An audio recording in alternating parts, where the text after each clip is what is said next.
Hola, muy buenos días, bienvenidos a este día de clases de Pediatría del Desarrollo.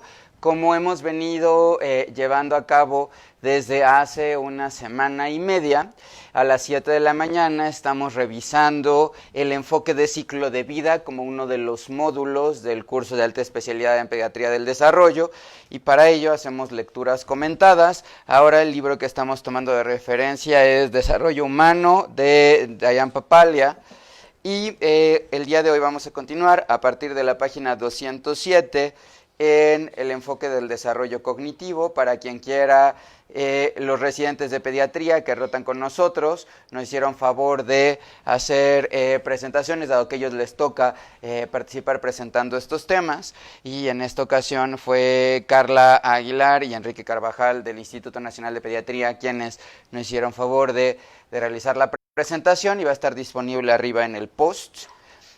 Ayer comenzamos con el desarrollo físico y hablamos de sueño. Hablamos de que los niños ya a partir de los 3 años duermen cerca de 1 hora de siesta. A partir de los 4 años puede ser que ya no duerman siesta, que es muy importante el sueño para favorecer la consolidación del aprendizaje, para también favorecer el desarrollo y el crecimiento, ¿no? Y el día de hoy vamos a revisar el desarrollo cognitivo en la niñez temprana, que recordando que esta niñez temprana, de acuerdo a la clasificación que nos plantea Papalia, es de 3 a 5 años, que serán niños en edad preescolar. Gracias a Pilar, Mari, Dora, Cristina, Claudia, Mónica y Stephanie y Viri, que nos acompañan desde temprano, y ojalá que nos vayan mandando sus comentarios y preguntas y me ayuden a mandar reacciones emocionales para que sea una interacción. Y entonces los likes, los corazones, los no me gusta, cualquier tipo de reacción emocional o las estrellas son bienvenidas, y el objetivo es de que seamos mejor cada día para que todos podamos crecer en conjunto. Entonces, lo primero que nos plantean en este enfoque es el enfoque piagetiano y aquí vamos a recordar que Piaget lo que habla en la epistemología genética, aquí es una invitación si alguien quiere repasar a detalle las lecturas comentadas de Piaget, están disponibles, y de hecho en una de ellas estuve dando ejercicios y actividades tomando como referencia lo que nos plantea Piaget para favorecer cómo ver que el niño está realizando las actividades. Pero aquí quiero recordar conceptos básicos de Piaget. El primero es, Piaget habla acerca de esquemas, y estos esquemas son la forma a partir de la cual le vamos a ir dando sentido a las cosas y vamos a realizar las acciones. Y entonces hablábamos de que en un primer momento teníamos un esquema motor, y entonces estos esquemas son estas formas que tenemos de interpretar y de ver la realidad,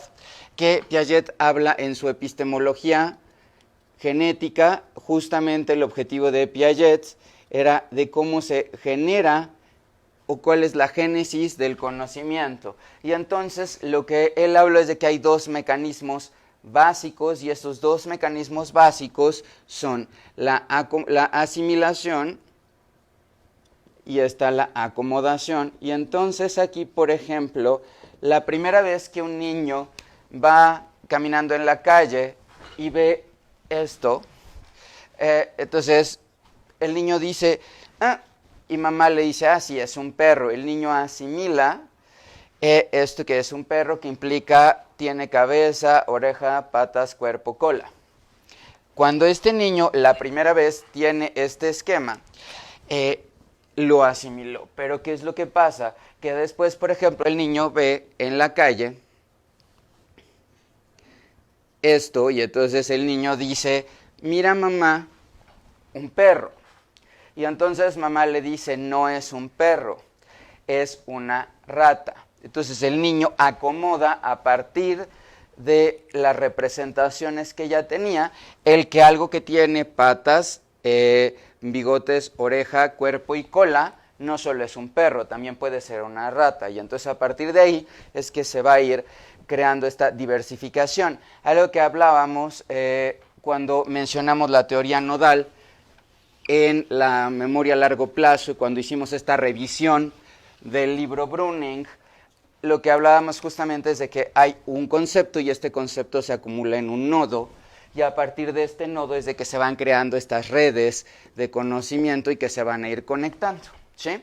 Entonces, lo que se estaba planteando es, en los primeros 2 años de vida, el niño lo aprendía a partir de la parte motora, que era el esquema según Piaget, y lo que dice es, ya que el niño tiene la constancia objetal, ya que el niño tiene la capacidad de saber que yo puedo ser el agente que produce diferentes cosas, entonces que entramos en esta nueva etapa.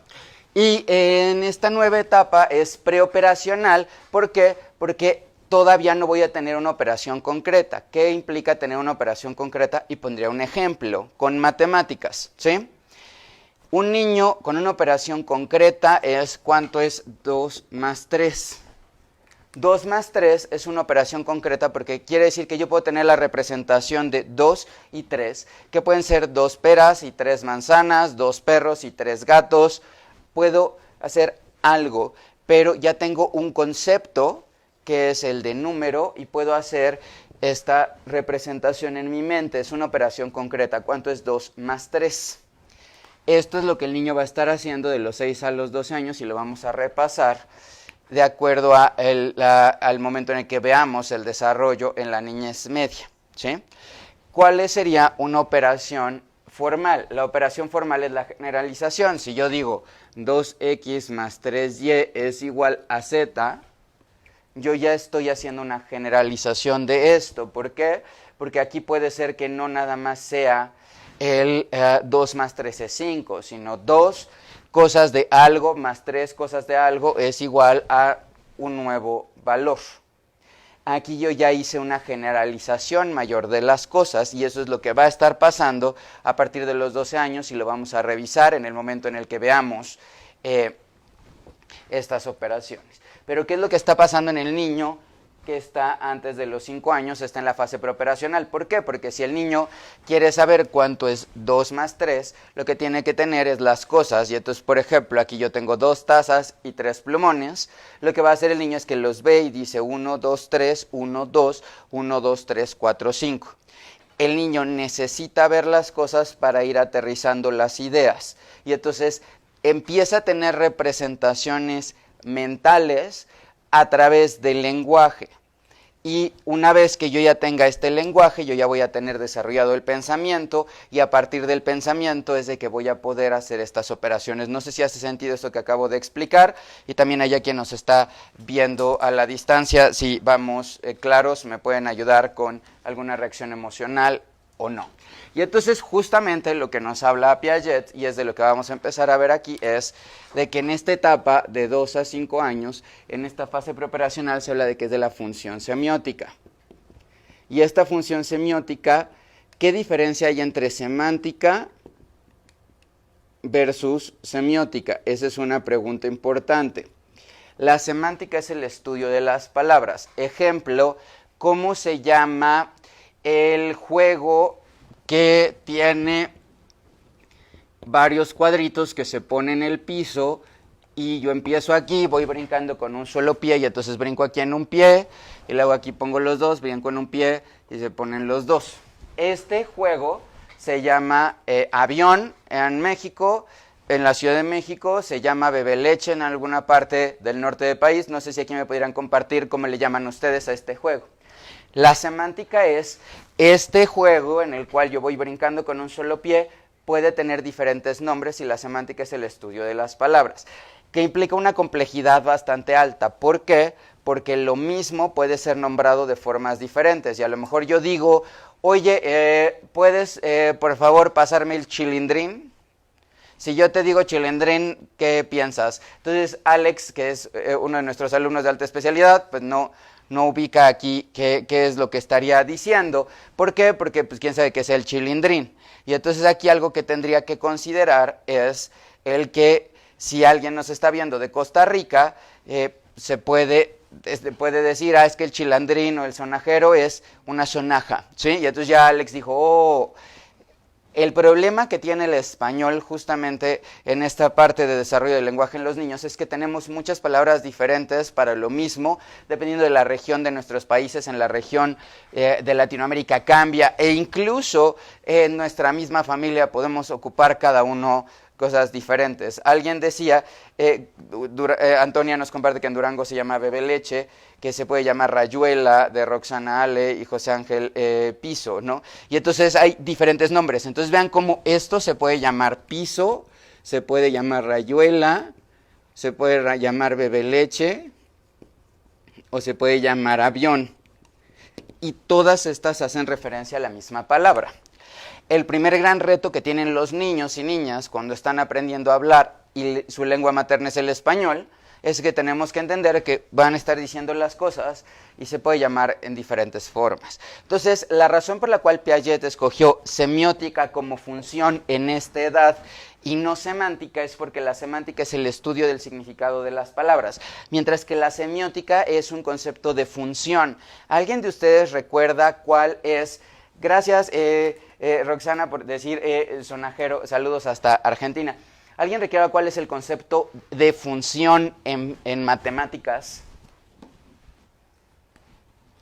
El concepto de función en matemáticas dice, a un conjunto X le corresponde un elemento del conjunto y es una relación de algo de aquí con algo de acá. Esa es la definición de función. Si yo les pregunto, y esto es sintiéndome regresar a la secundaria. Este es un plano cartesiano. ¿Cuál de estas no es una función? ¿La A, la B, la C o la D? ¿Alguien acá que nos quiere compartir? ¿Alguien se acuerda cuál de estas no es una función? Este es el plano cartesiano, ese X y Y es una recta. ¿Cuál no es una función? ¿Alguien? A ver, Alex dice, la B, no, esta sí es una función. La A, esta sí es una función. La D sí es una función. A ver, acuérdense, ¿cuál fue la definición que dije de función? Es cuando un elemento de X le corresponde a un elemento de Y. Aquí les están correspondiendo funciones. Aquí el problema es de que tengo un solo elemento con esta. Entonces el gran reto es que hay funciones en las cuales esta no sería una función, esta sería una constante. ¿Sí me explico?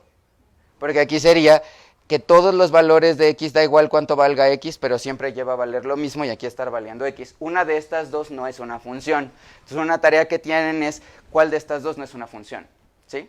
¿Cuál es la situación entonces con la función semiótica? La función semiótica es que el niño vaya teniendo la representación de una palabra con un concepto. Y eso es lo que debe de ir aprendiendo los niños, de acuerdo a Piaget. Una vez que yo aprendo que este se llama piso, puedo yo decir, si esto se llama piso, se puede generalizar a rayuela. Algo que pudo haber pasado, gracias Cristina, de que se llama peregrina, lo vamos a poner aquí. Entonces, algo que pudo haber pasado es que yo les dijo, sí, entonces cuando jugamos avión, y alguien puede haber dicho, no sé qué es el avión.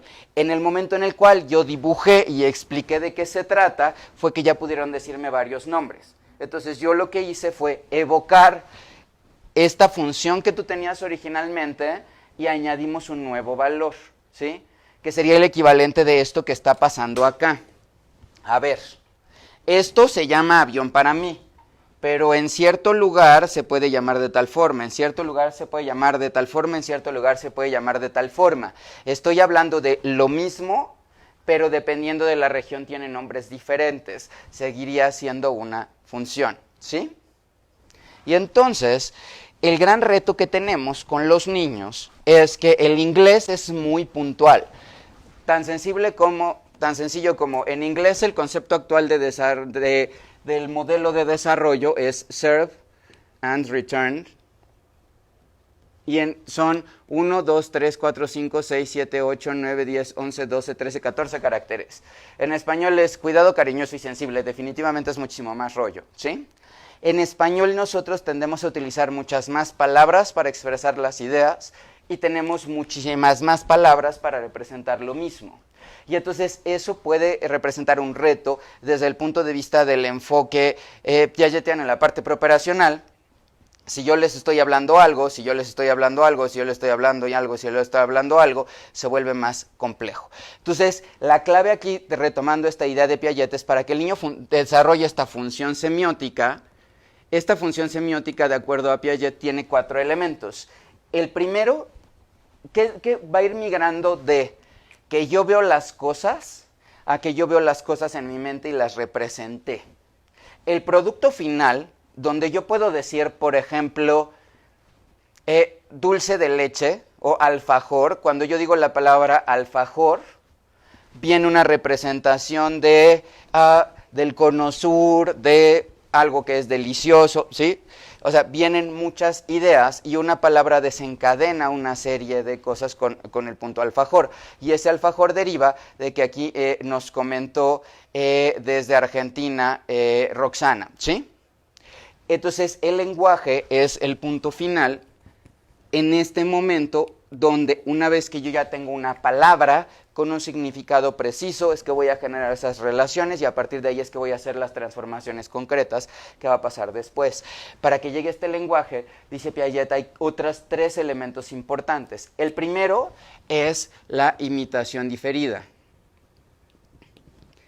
Esto va a pasar en, por ejemplo, un niño que tiene 2 años, todos nosotros nos ha tocado, de que de repente llegas tú y le dices algo a alguien adulto y le dices, a ver, tienes que hacer esto, te das la vuelta y el adulto hace mi, y entonces te das cuenta, volteas, ves que se está burlando y le dices, ¿por qué me estás remedando? ¿Por qué te estás burlando de mí?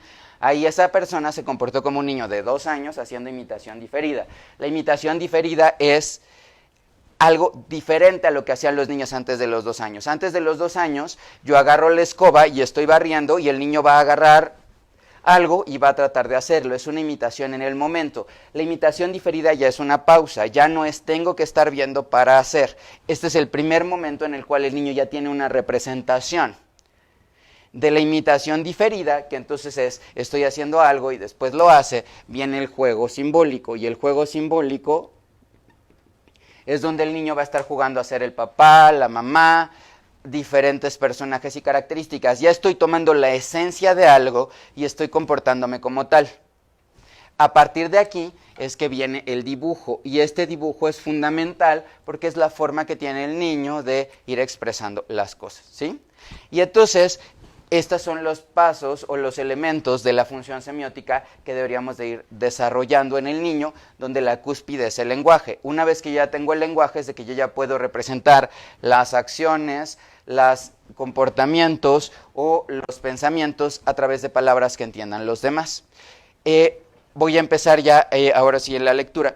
Entonces, lo que plantea aquí, dice, en la teoría de Piaget, los niños pequeños comienzan a aprender acerca del mundo a través de sus sentidos y la actividad motriz en la etapa sensorimotriz, ahora en la etapa preoperacional, extendiéndose aproximadamente de los 2 a los 7 años, es la generalización del pensamiento simbólico. Y este pensamiento simbólico está directamente relacionado con lo que está sucediendo. Como comenta Roxana, Piaget relaciona la semiótica con la neurolingüística, más conexiones neuronales y desarrollo de capacidades. De hecho, justamente Roxana, a lo que vimos cuando revisamos la teoría computacional de la mente, esta teoría del procesamiento de la información, en la memoria a largo plazo vimos cómo se van generando estas redes y hablamos de bases neurocientíficas del proceso de aprendizaje, y es algo que vamos a retomar más adelante cuando veamos el módulo de neurociencias. Y entonces aquí lo que nos dice, ¿cuál es la función simbólica? Dice, una capacidad para pensar sobre un elemento en ausencia de señales sensoriales o motoras es lo que caracteriza la función simbólica. Los niños que han adquirido la función simbólica pueden usar símbolos o representaciones mentales como palabras, números o imágenes a las que han atribuido significado. Y entonces aquí es donde tengo que estar viendo qué es lo que está pasando. Aquí en la tabla que les compartimos en el PDF que está extraída del libro Papalia, nos hablan cuáles son los avances cognitivos, mencionan el uso de símbolos, la comprensión de identidades, y entonces ahí hay ciertas causas. Por ejemplo, por eso a los niños les gusta primero estar aventando cosas, porque es yo lo estoy tirando, y después el niño puede ser que le guste, por ejemplo, una pelota que viene rodando, dice, ay, alguien la pateó, ¿no? O, por ejemplo, este niño que ve una pelota que está rodando va a ir a buscar detrás de la pared qué es lo que pasa, porque ya tiene una identidad, y esta identidad es alguien está causando las cosas. La causa y efecto, la capacidad para clasificar, y entonces los niños van a empezar a ir ordenando por colores, por tamaño, De repente a mí me dicen, Toño, ¿será que mi hijo tiene un problema porque está acomodando cosas por colores o acomoda los carritos? Aquí es parte del proceso normal de desarrollo de un niño entre los 2 y los 5 años, el ir dándole sentido a las cosas al clasificar. Y ahí lo que yo tendría que ir viendo es qué es lo que está haciendo, por qué lo está clasificando. O sea, ¿cuál es el eje para clasificar? Yo pondría un ejemplo de pensamiento muy abstracto. Hay una prueba que es Banff, que es una batería neuropsicológica que desarrolló Figio-Ostrowski y la Facultad de Psicología de la UNAM. Y ahí uno de los puntos que se habla es ir relacionando categorías, ¿no? Y entonces en esta de categorías hay una lámina con animales, y entonces estaba una persona, se le estaba aplicando la prueba, y en ese momento dijo animales de cóctel, pulpo, camarón, pescado. Esa es una categoría demasiado abstracta, porque ahí lo que tuvo que hacer es relacionar que un cóctel, que es un alimento que nosotros preparamos, que es muy común en las costas, y que puede ser con catsup o senkatsup y otros elementos, pero lo que tienes que tener ahí es la capacidad de decir, en esta clasificación son organismos que estuvieron vivos, que no son tóxicos, que son ingeribles, que además se pueden preparar y que se pueden colocar en este tipo de alimentos. Y entonces se vuelve una categoría muy abstracta. Muchas veces los niños hacen relaciones que para nosotros no parecieran lógicas, y más allá de pensar que el niño lo está haciendo mal, hay que preguntar, ¿y por qué está esto así? Lo acoto porque muchas veces en pruebas de inteligencia en niños menores de 5 años, puede ser que el niño no te dé la respuesta que está estandarizada en el libro, que es lo que se esperaría que se den, pero eso no implica que el niño no esté teniendo un pensamiento más complejo y tenga una justificación para las relaciones. Entonces siempre es importante cuando yo vea que mi hijo está clasificando algo, es preguntar ¿y por qué lo clasificas? O tratar de ver qué es lo que tienen en común las cosas. Viene la comprensión de número y empieza entonces a contar. Un reto que tenemos hoy es que cuando tú le preguntas a un niño de 4 años o un niño de 3 años, a ver, ¿cuántas cosas tengo aquí? Y el niño hace 1, 2, 3, 4, 5, 6, 7, 8, 9, 10. El niño no sabe contar, dice una serie de palabras. Y el peligro, y aquí algo que yo tengo que aprender a diferenciar, es el niño está contando o el niño está repitiendo una serie de palabras. No es lo mismo. ¿Por qué? Porque si el niño ya está comprendiendo el concepto de número, debería decir hay 1, 2, 3, 4, 5, 6. Contó los objetos versus repetir. Y esa es una invitación cuando tienen niños, niñas, y digan, ya está contando. O sea, es bueno que sepan los nombres de los números, pero habría que ver si los está repitiendo como, yo me acuerdo que yo aprendí los planetas con una canción de burbujas que era Mercurio, Venus, Tierra, Marte, Júpiter, Saturno, Urano, Neptuno y Plutón. Estoy repitiendo la serie de palabras en el tono de la canción, pero no quiere decir que haya entendido como la relación de cada uno, ¿sí? Y entonces, eso es un reto que tenemos en niños. ¿Por qué? Porque cada vez más vemos niños que están repitiendo una serie de palabras y que en el momento en el cual ya queremos enseñarles como suma o dónde hay más o mira cuántos plumones tengo y ¿qué hay más? ¿Plumones o minions? En ese momento el niño puede entrar en un conflicto porque va a ser de que el niño no ha entendido el concepto de cantidad, pero como el niño ya está diciendo las series de números, pensaría que está entendiendo y que tiene un problema de aritmética cuando tal vez tengo que ir a la parte básica que son estos conceptos, ¿sí? Y entonces aquí otra función que es importante es la empatía. Y eso es cómo se sienten los demás y es algo que vamos a retomar mañana con esta perspectiva del desarrollo socioemocional en esta línea, pero aquí ya es importante cómo me siento y ahí hacer el juego de roles es muy importante. Ya Melanie Klein decía que a través del juego es que puedo saber muchas cosas y por ejemplo si yo le digo al niño, oye, ¿cómo crees que está el perrito por el temblor de ayer? ¿Cómo crees que se sintió? Y entonces si con este perrito el niño me empieza a decir, mira, se sentía enojado porque estaba preocupado por no poder llevar a sus mascotas hacia afuera, o se sentía triste y empezó a ladrar y tenía mucho miedo y después le costó trabajo dormir. Eso que está diciendo el niño, que está sintiendo el perrito, es una forma de saber cómo está sintiendo el niño. Y entonces ahí a través del juego simbólico puede ser muy importante para comprender las cosas. Y entonces, nuevamente, la tabla está muy cargada, el objetivo es de que sirva a ustedes como de guía y les invito a que consigan el libro de Papale y lo lean, vale mucho la pena. Y entonces aquí en aspectos esos son los aspectos cognitivos y habla de la teoría de la mente, y la teoría de la mente es esta parte de tengo que ir sabiendo qué es lo que está pasando y es algo que vamos a retomar más adelante en estos conceptos. Y entonces los aspectos inmaduros habla de la centración, la incapacidad para descentrar y eso implica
Gracias. Si me ayudan a cambiar la batería, por favor. Lo agradezco. Perdón, ¿ya se escucha? ¿Me pueden contestar si ya se escucha? Gracias por el comentario que nos dieron. Y entonces aquí algo importante es que estábamos hablando de la centración, que es la incapacidad para descentrar, la irreversibilidad, que es que los niños ven que es de una forma y no es de otra. ¿Ya se escucha? Por favor, a ver si ya nos pueden ayudar con las pilas. Y entonces aquí viene la concentración de estados más que en las transformaciones, que es que no se puede entender la importancia de las transformaciones en los estados. El razonamiento transductivo, que quiere decir deductivo e inductivo, saltan de un detalle a otro y ven la causalidad donde no existe, es decir, por ejemplo,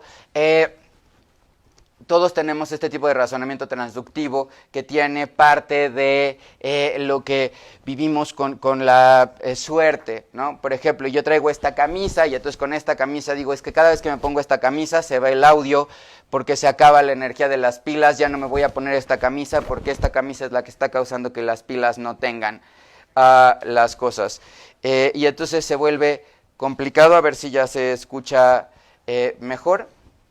Gracias. Y entonces, aquí son estas funciones. Ahora, ¿qué es la teoría de la mente? Y entonces aquí es esta comprensión de los estados mentales humanos y de que otros poseen sus propias creencias. Entonces, la teoría de la mente es algo importante porque esta theory of mind o teoría de la mente implica que yo empiece a pensar en el otro.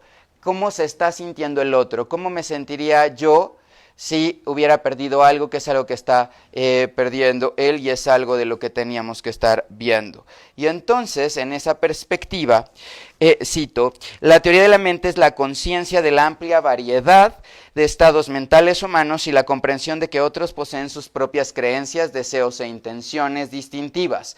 Tener una teoría de la mente nos permite entender y predecir la conducta de otros y dar sentido al mundo social. Y entonces, aquí algo importante es la teoría de la mente, es cómo yo voy a salir de mí mismo para entender cómo se está sintiendo el otro, qué es lo que está haciendo el otro, y a partir de eso es poder llegar a hacerlo. Y entonces, por ejemplo, las investigaciones más recientes, cito, indican que entre los 2 y los 5 años el conocimiento de los niños sobre los procesos mentales aumentan de manera notable. Y entonces aquí algo de lo que vamos a estar viendo es cómo el niño empieza a tener este desarrollo. ¿Qué pasa en el desarrollo de la mente? De los 3 a 5 años, el pensamiento se realiza de que puede tratarse con cosas reales o cosas imaginarias, y entonces les cuesta trabajo diferenciar la realidad. Y ahí, por ejemplo, si yo tengo un niño que en este momento está teniendo miedo para dormir solo, y yo le digo, mira, fíjate bien, te voy a dar esta pijamita de Batman, y entonces te vas a poner esta pijamita de Batman si Batman es un superhéroe que te gusta, ¿sí? Entonces con esta pijamita de Batman o este peluche va a estar contigo, te va a cuidar, ¿no? Y te puede acompañar en el proceso. Entonces el niño se va sintiendo cómodo y dice, ay, sí, el perrito me está cuidando en la noche y entonces me siento seguro porque está aquí para mí. O si yo traigo la pijamita de Batman, entonces ya tengo la fuerza de Batman y voy a poder dormir solo y no me va a dar miedo estar quedándome allá, pero también es donde tiene que ver en este proceso de puede ser que yo estoy, me siento solo, me siento estresado y entonces, por ejemplo, veo en la luz, escucho un ruido y empiezo a pensar qué tal que hay un monstruo allá, no.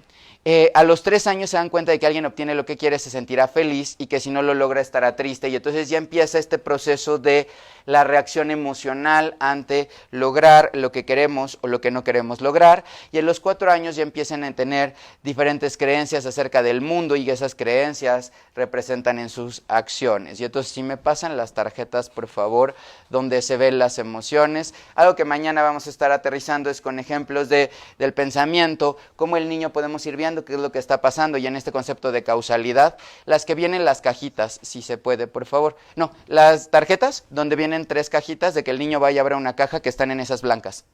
Gracias. Y entonces, en la parte de engaño, dice aquí, los niños logran engañar y distinguir engaños a diferentes edades, ya que deben de entender diferentes versiones del mismo suceso. Entre los 5 y los 6 años se identifica lo que parece de lo que no es, y entonces ya ahí en ese momento el niño puede estar jugando, gracias, a ver qué es lo que se trata. Y entonces miren, por ejemplo aquí le puedes ir preguntando al niño con diferentes tarjetas, aquí en la parte emocional, por ejemplo, aquí, ¿cómo se está sintiendo el niño? Y entonces aquí el niño debería de decir, el niño se está sintiendo con miedo. ¿Por qué se está sintiendo con miedo? Porque no le gustan las arañas. Pero vamos a suponer que yo vivo en una localidad donde estoy en el campo y estoy expuesto a las arañas. Yo una de las razones por las cuales dejé de estudiar agronomía y regresé a medicina es porque fui a una práctica de campo, vi una araña, salí corriendo y dije, yo no voy a poder estar en este lugar donde hay arañas. Y entonces por una araña regresé a medicina y es que ahora estoy aquí donde estoy, ¿no? Pero esto mismo proceso tendría que estar viendo. A mí me dan miedo las arañas, yo voy a ver esta araña y voy a decir, el niño tiene miedo. Si a mí me gustan las arañas y tengo teoría de la mente, tendría que entender que aunque a mí me gusten, él está sintiendo algo diferente y ese es algo de lo que se aterriza, ¿no? Y entonces empieza, por ejemplo, los plurales, rana, ranas, y entonces aquí yo ya puedo estar viendo cómo la S es la que va a ocupar. ¿Cuál es el reto? Que de repente, por ejemplo, puede ser que el niño empiece a utilizar currículums, ¿no? ¿Por qué? Porque con la S, la S es plural, ¿no?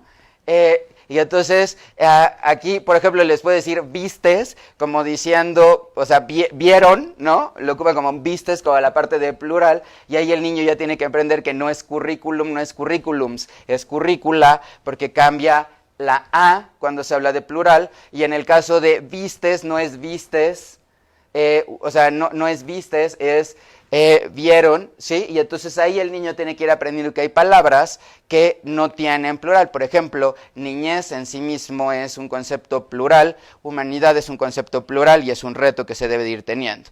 Y aquí, por ejemplo, de la niña puede ser, de ir en este tipo de razonamientos y con estas actividades, podría ser, por ejemplo, vean, aquí está este papalote, este niño tiene el papalote y este niño tiene el papalote. ¿Y ella cómo se siente? Se siente contenta, ¿por qué? Porque está señalando los papalotes, ¿sí? Pero, por ejemplo, sería importante de cómo te sientes tú cuando alguien está jugando los juguetes y tú no. Triste, pero ves cómo ella está contenta y está aprovechando a ver cómo se mueven las cosas a lo largo del tiempo y eso puede ayudar. Algo que podemos tener para ir favoreciendo estos conceptos, vean aquí hay unas tarjetitas como amarillo, como qué, como el banano, como el plátano, como no sé qué otro nombre tienen, porque en Costa Rica tienen muchos nombres diferentes, ¿no? Anaranjado como el balón, azul como el pez, blanco como la luna. Oye, y en esta luna, ¿qué está pasando con la luna? La luna está sonriendo. Y vean cómo, si ustedes se fijan en esto, se ve claramente el animismo que está presente, ¿no? ¿Por qué? Porque la luna está sonriendo. ¿Y por qué está sonriendo? Porque está en el cielo y están brillando las estrellas. Este es el pensamiento del animismo y entonces en esta imagen puedo ver cómo el niño le va a llamar más la atención esta imagen que si tuviera una luna cerrada. Puedo decirle aquí del café, vean aquí el ratón es gris y entonces puedo ir hablando de los colores. Otras estrategias, por ejemplo, que vamos a ver estas son unas tarjetas importantes porque me permite ver cómo es este proceso anticipatorio del niño y ver la teoría de la mente. De hecho, estas tarjetas nosotros las ocupamos, por ejemplo, para evaluar esta conciencia del niño de la teoría de la mente, de cómo está sintiendo los demás. Vean, son 3 tarjetas, que la primera es, ¿qué está pasando aquí? Y entonces yo les digo a los niños a partir de los 3 años, ¿no? Mira, ve, aquí va el niño, abre la caja, ¿qué crees que encontró? Y entonces el niño aquí va a decir, encontró un carrito.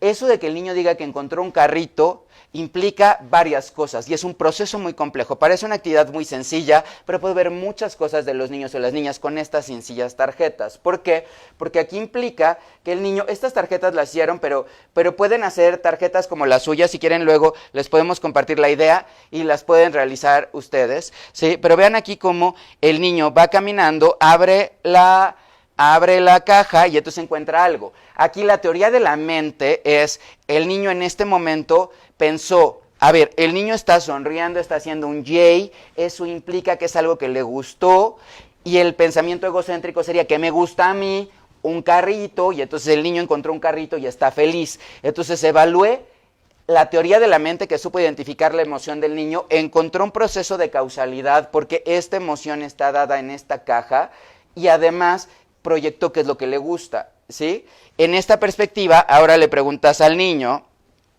este niño va caminando y aquí, ¿qué encontró? Y entonces aquí el niño puede decir, dependiendo, hubo un niño que me ha contestado, es que no encontró nada, ¿no? Estaba vacía la caja del regalo y se quedó de sorpresa, o encontró un perro, o encontró algo que lo dejó sorprendido, ¿sí? Algo que veíamos en la lectura comentada de Ekman es que justamente esta intensamente retoma las 5 emociones básicas que son miedo, tristeza, alegría, ira y desagrado, pero hay una 6ª emoción básica que es sorpresa, y la sorpresa es cuando algo pasa que no te esperabas, y dependiendo de eso puede ser que tú hagas y después sea que estés muy feliz porque encontraste algo que te gustaba que no te esperabas, puede ser que sea porque hayas encontrado esto. Y vean cómo aquí, en esta teoría de la mente, lo que yo estoy haciendo es evaluar aquí. A ver, viene este mismo niño, abre la caja, ¿qué crees que haya encontrado? Y puede ser, encontró una araña, encontró un monstruo, encontró algo. Y entonces aquí yo estoy viendo que el niño está teniendo una capacidad de representar cuál es esta emoción en sí mismo y en este proceso cognitivo de causa y efecto. No sé si hace sentido la explicación de las tarjetas, y mañana voy a seguir utilizando diferentes tarjetas para ir viendo, para ir favoreciendo los conceptos en los niños desde el punto de vista cognitivo. Entonces puedo irle diciendo, mira, por ejemplo, a ver, este niño, ¿qué crees que pese más, no? ¿Estos globos o esto? A ver, ¿tú crees que el niño le está costando trabajo? Sí. Entonces, ¿qué pesará más? ¿Esto o esto? Y entonces, mira, aquí está, esta bolsa es pesada porque ve el esfuerzo que está haciendo el niño, estos son ligeros y flotan. Y aquí, por ejemplo, a ver, ¿cómo es el changuito comparado con el elefante? El changuito es pequeño, el elefante es grande. Oye, a ver, mira, este está la luz y este es oscuro. Fíjate cómo aquí el niño está con él. ¿Qué está haciendo el niño? Está haciendo ruido. ¿Y qué es lo que busca la mamá? Shh, silencio. Este niño está bajando y este niño está subiendo. Este niño va rápido y este niño va lento. Este niño tiene calor y este niño tiene frío. Y entonces a través de este tipo de tarjetas, como esta niña está seca. ¿Por qué está seca esta niña? Porque tiene un paraguas. Y este niño está mojado. ¿Por qué? Porque no trae paraguas. Y entonces ahí parte de este concepto de causalidad es, mamá, va a llover, voy a llevar el paraguas. Y de repente los niños no entienden porque son en esta etapa son cosas inmediatas. Mamá dice, trae el paraguas porque va a llover. Pero si no está lloviendo, pues sí, pero yo ya vi la aplicación del clima o veo que las nubes están en la lejanía, ¿sí? Por ejemplo, conceptos como, mira, él está jalando y él está empujando. Este es el frente, este es atrás, este es fuerte y él es débil. Y puedo ocupar aquí con los pugs, él está adentro y ellos están afuera. Entonces, a partir de este momento yo puedo ir enseñando a través de juego las ideas, y entonces puedo hacer este tipo de tarjetitas en casa, no requiero cosas caras ni complicadas, solo creatividad, y entonces puede ser que vaya viendo. Yo les invitaría que, si alguien quiere, hay materiales que son para ideas disponibles. Nosotros en la página del Hospital Infantil de México desarrollamos algo que se llama oportunidades de aprendizaje, y estas oportunidades de aprendizaje eran 3 volúmenes, pueden poner en Google oportunidades de aprendizaje, y entonces aquí eran 3 volúmenes. El volumen 1 es de actividades con los niños, el volumen 2 son actividades con los niños y con los papás, y el volumen 3, que es el que pueden buscar y descargar, vienen ahí materiales para que yo los tenga en casa, y entonces viene, por ejemplo, ideas de lotería, vienen hojas que puedo imprimir, y puede servir para tener diferentes actividades y materiales, y ahí, por ejemplo, puede ser que tenga ideas similares a estas, donde el niño los puedo imprimir, los puedo colorear, o no las imprimo y las hagan. Y sí, justamente, Leonard, es lo que yo hago en la consulta. Si alguien de ustedes ha ido conmigo a consulta de pediatría del desarrollo y su niño es entre 3 y 5 años, pueden ver que ocupo estas tarjetas para ir diferentes conceptos. Y entonces aquí, recapitulando, y en esta parte de avance, los procesos y capacidades básicas que vimos en la teoría computacional de la mente son codificación, almacenamiento y recuperación. Y entonces aquí la clave es en codificación. Si yo de repente le digo, este es el vaso, este es el vaso, a ver, pásame el vaso, pásame el Minion, pásame el, no recuerdo cómo se llama él, si luego me dicen cómo se llama, lo agradecería. ¿Stuart? No me acuerdo cómo se llama él. Pásame el Minion, pásame este. Entonces yo no voy a terminar consolidando de qué se trata esto. Si yo entonces en la codificación al niño le voy diciendo, oye, como el Minion de ojo verde y azul, de ojo verde y café, perdón, Bob, entonces este es Bob. Si yo le digo, a ver, pásame a Bob, pásame mi taza, pásame mi café, pásame mi esto, estoy dándole diferentes ideas al niño y va a ser más difícil que consolida algo. La clave es de que yo a las cosas le llame lo mismo. Este es tu taza, ¿sí? Y entonces, este es tu taza, y también cuidar, este es tu taza, este es la taza, este es mi taza. Y entonces ir cambiando las proposiciones para que no todo el tiempo el niño escuche mi taza, tu taza y demás, ¿sí? Y entonces a partir de aquí, ¿cómo voy a hacer la codificación en la forma en la que lo estoy diciendo? Y tengo que ir retomando la idea de qué está pasando. Después en el almacenamiento el niño va a ir juntando, y ahí es donde podemos ir haciendo este constructivismo, este conocimiento, donde el niño va construyendo la realidad a partir de las experiencias. Ejemplo, yo le dije, mira, este es un perro, ¿sí? Y entonces, oye, pero mira, de acá también tiene patitas, tiene cola, tiene esto, pero fíjate, este ya no es un perro, es un gato, y entonces yo estoy ayudando a que el niño, con base en la experiencia, lo vaya construyendo, o a partir de lo que vamos viendo. Por ejemplo, fíjate, él es Bob y él es Stuart, Kevin y Bob. Kevin y Bob, ¿cuántos ojos tiene Bob? 2. ¿Cuántos ojos tiene Kevin? 2. ¿Qué diferencias hay entre los ojos de Kevin y de Bob? Que uno tiene un ojo verde y un ojo azul, y el otro tiene 2 ojos cafés. Y entonces a partir de aquí yo ya estoy repasando el concepto de número, el concepto de similaridades, el concepto de diferencias, y estas ideas son las que puedo ir construyendo. Y ahí algo importante de la recuperación es que podemos ir jugando a ejemplo. Yo identifico que el niño está teniendo problemas para pronunciar una palabra. Si este niño viene y yo quiero que hable, que es uno de los motivos más comunes de consulta de pediatría del desarrollo, y es el tema del consultorio de pediatría del desarrollo, que vamos a hablar la próxima semana, el martes a las 6 de la tarde, para que lo agenden. Ese es de preguntas y respuestas para papás en lenguaje. Pero lo que pasa es, le dices, no le adivines el pensamiento, y en ese momento papá empieza a decirle, a ver, dime qué es. Pues si no hablaba el niño un día antes, no te lo va a contestar, ¿no? Y entonces ahí, si yo llego y digo,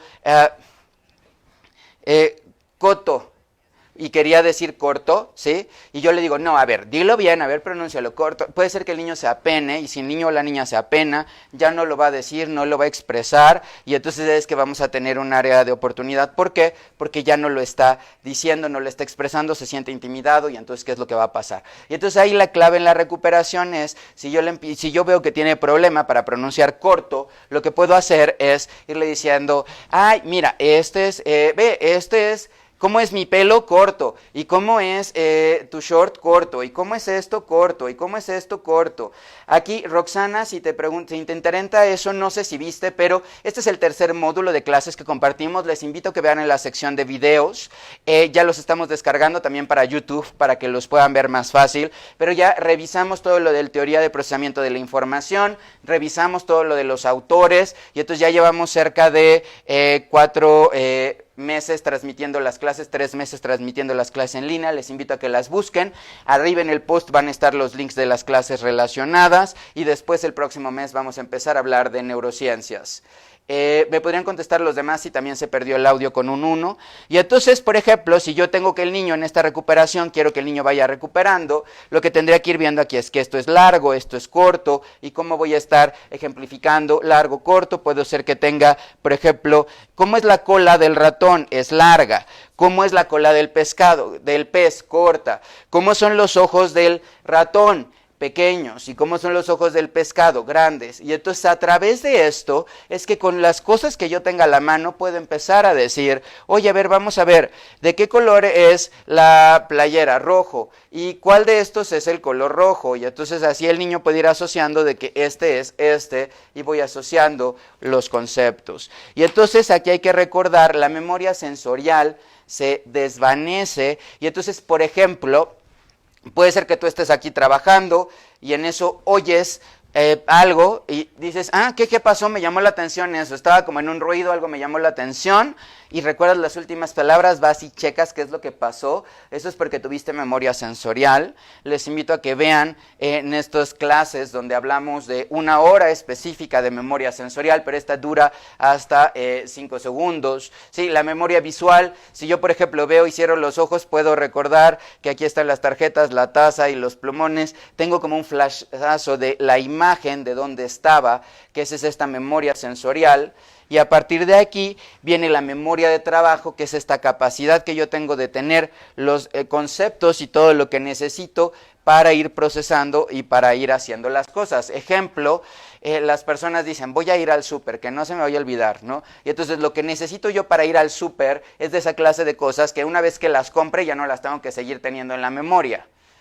A menos de que se me haya olvidado, híjole, se me olvidó esto, a ver si ya lo voy a estar recordando, pero la memoria de trabajo es lo que pongo ahí, que lo ocupo y se va. Y hay algo que se llama el control ejecutivo central, que tiene 2 sistemas subordinados, que hablamos con, es el bucle fonoarticular, que es, debo de traer pan, chocolate y pan, y empiezo a repetir y repetir. Ese es el bucle fonoarticular, como yo me estoy repitiendo las cosas, ¿sí? Y también está el haz visoespacial, que es de cómo yo voy recordando en las imágenes de lo que tengo que ir viendo o lo que debería de ir haciendo, ¿sí? Entonces estoy tomando estas 2 ideas para ver cómo tener a la mano en el formato. Por ejemplo, yo recuerdo dónde están colocados los números de una contraseña, y entonces yo digo, a ver, ¿cuál es mi contraseña? Y entonces voy viendo en esta parte de asa visoespaciales donde voy señalando las cosas para ver combinaciones, o yo estoy repitiendo, y eso está subordinado a un ejecutivo central. Y de aquí dicen, hay 3 tipos de memoria. De acuerdo a esta visión de Papalia, hay una misión genérica, y entonces esta memoria genérica tiene como un guión. Hola, buenas tardes, bienvenidos a bla bla bla, yo he hecho el rollo. Eso es una memoria genérica. La memoria episódica es lo que yo vivo en mi vida, y entonces aquí es muy importante. Ejemplo, le preguntas al niño, oye, ¿qué hiciste hoy? Nada.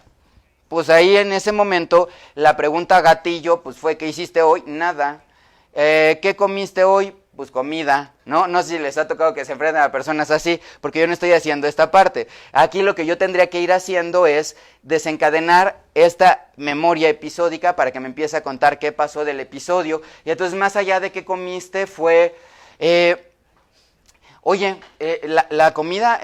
Ay, yo hoy en la mañana, fíjate que desayuné algo que no estaba tan sabroso. ¿A ti sí te gustó lo que comiste? Sí, oye, ¿qué fue? Ay, fíjate que yo comí un sándwichito. Vaya, es como ir incitando hacia los niños a que vayan hablando y que vayan narrando las cosas. ¿Por qué? Porque hay personas muy concretas que dicen cosas muy puntuales. Y también aquí es importante los lugares. Por ejemplo, cuando de repente ahora llueve y en la Ciudad de México huele a tierra mojada, puede ser que vuele tu imaginación y digas, ah, yo recuerdo cuando estaba en tal lugar, en el campo. Por ejemplo, ahorita con Tierra Mojada me vino a la mente cuando estaba en Sarapiquí, en Costa Rica, en un campamento en el medio del río, ahí fue en el río Pacuare, y entonces el sonido del río más la hierba mojada y que empezó a llover, o sea, empiezo a tener todo eso. Esa es la memoria episódica, es lo que viví yo cuando estuve en un campamento en el río Pacuare con Zuni González y su esposo, ¿no? Pero la memoria autobiográfica es cuando yo cuento, yo era considerado retrasado mental en la secundaria, pasó es lo que me pasó en mi vida como un hecho, y la memoria genérica es tengo doctorado en ciencias, ¿sí? Son tres conceptos diferentes que yo puedo ir practicando con los niños a quiero que el niño me cuente qué es lo que vivió, voy a hacer una aventura. Quiero que el niño me vaya contando cosas de su vida, puedo ir poniendo un ejemplo de cómo voy a contar las cosas de mi vida. Que es como, por ejemplo, empieza la película de Enredados. La película de Enredados empieza con Finn diciendo, y entonces había una vez tal cosa y ese era yo. Y entonces ahí te aterriza en la cámara y te cuenta Finn la historia, ¿no? Muchas películas lo están ocupando y puede ser una buena idea, y ahí lo que deberíamos de lograr es qué diferencia hay entre reconocimiento y recuerdo. El reconocimiento es la capacidad de identificar algo como se conoció antes, y entonces ahí yo puedo ir dando pistas. Por ejemplo, oye, ¿te acuerdas cómo se llama un animal grande que tiene una gran melena y una cola larga? Pues él dice león, ¿no? Pues ya le di como pistas, y entonces ya puede ser que el niño esté reconociendo esto, ¿sí? Pero si yo le digo, a ver, ¿cómo se llama un felino carnívoro que se considera el rey de la selva? Ahí ya estaría buscando ese recuerdo, que es nada más la parte de la memoria. Entonces el reconocimiento es, por ejemplo, el niño, ojo, puede ser que el niño no sepa leer, que va caminando y ve una imagen de un logo y entonces dice, ah, ese es tal cosa. Y papás dicen, ¿ya sabe leer mi hijo? Puede ser que sí. Yo tengo niños que a los 2 años ya han aprendido a leer solitos. Yo me dedico a ver niños muy inteligentes en gran parte de la consulta, y es uno de los motivos más comunes que yo veo como pediatra del desarrollo, ¿sí? Pero entonces puede ser que el niño haya recordado el lugar, puede ser que el niño haya reconocido el patrón o qué es lo que pasó. Y entonces con esto termino la clase del día de hoy. Ojalá que les haya sido de utilidad. Gracias a todos y les invito a que me acompañen ahora. En un minuto terminamos esta transmisión y viene la experiencia de trastorno por déficit de atención en el Perú con la presidenta de la Sociedad Peruana de Neurología, Miriam Velarde, que va a ser un tema muy enriquecedor, y así vamos a poder escuchar la experiencia del Perú como una primera participación del Cono Sur con nosotros. Y les invito también a que a las 11 de la mañana me acompañen en un foro que voy a estar participando de la Red Iberoamericana de Derechos con REDIM, la Red de Derechos por la Infancia, acerca de retos del COVID para el ejercicio pleno de los derechos de niños, niñas y adolescentes. Entonces, acompáñenme ahora con Miriam Velarde, más al rato a las 11 de la mañana en esta parte, y mañana a las 7 de la mañana en esta clase de Pediatría del Desarrollo continuaremos con el desarrollo emocional y tips para los niños y niñas de 3 a 5 años. Hasta la próxima.